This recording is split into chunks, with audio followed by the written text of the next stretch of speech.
American civil war happened between, अब देखो American civil war क्या है, America got independent in the year 1776, everyone knows, 4th जुलाई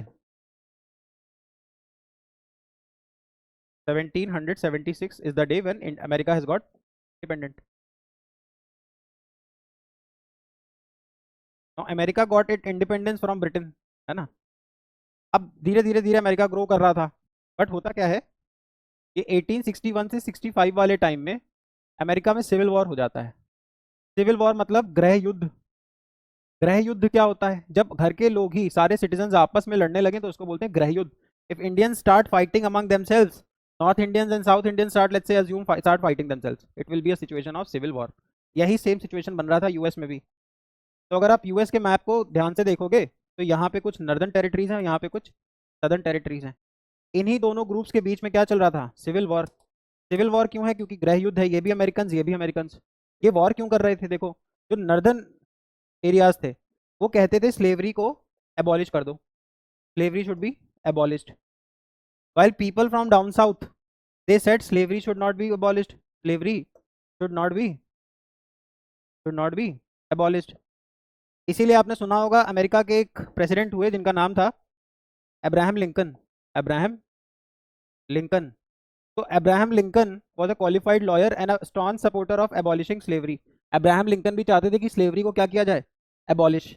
इसी वजह से 1865 में ही went to watch a theatre, एक प्लेस देखने गए, और वहां पे एक बंदा who was against abolishing slavery, उसने उनको डेड शॉट वहीं पे मार दिया, राइट।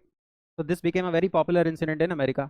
अब इस वजह से अमेरिका से ही कॉटन जाती थी, अमेरिका से कॉटन एक्सपोर्ट होती थी कहाँ, ब्रिटेन। अमेरिका से कॉटन एक्सपोर्ट होती थी कहाँ, ब्रिटेन। अब क्योंकि 1861 से 65 के बीच में क्या चल रहा है, सिविल वॉर, तो ये एक्सपोर्ट बढ़ जाएगा या रुक जाएगा, बिल्कुल रुक जाएगा। अब ये एक्सपोर्ट रुक गया तो ब्रिटेन को कॉटन तो चाहिए ही, ब्रिटेन को कॉटन तो चाहिए ही, काम होने हैं। तो this cotton was being sent from India, this cotton in the period 1861 to 65 was being sent from India to Britain, है ना। इसी वजह से आप देखोगे इस फेज में इंडियाज कॉटन एक्सपोर्ट इंक्रीज्ड। अब इंडिया से जो कॉटन जाती है, इंडिया में कॉटन किस एरिया में होता है, इंडिया में कॉटन किस एरिया में होता है, इंडिया में कॉटन होता है डेक्कन रीजन में। सर डेक्कन रीजन कौन सा है, देखें सर, डेक्कन रीजन ये है ना, जहाँ पे आपको मिलता है black soil, because black soil is suppose to be good for cotton cultivation.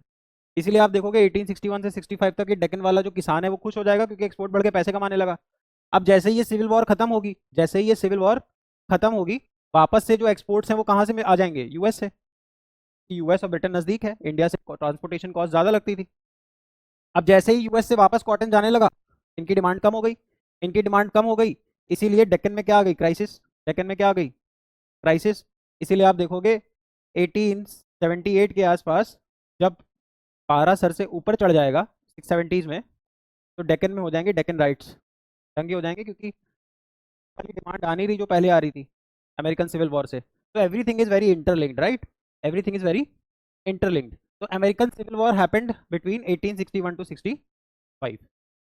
समझ में आया, समझ में आया होगा, आ जाना चाहिए।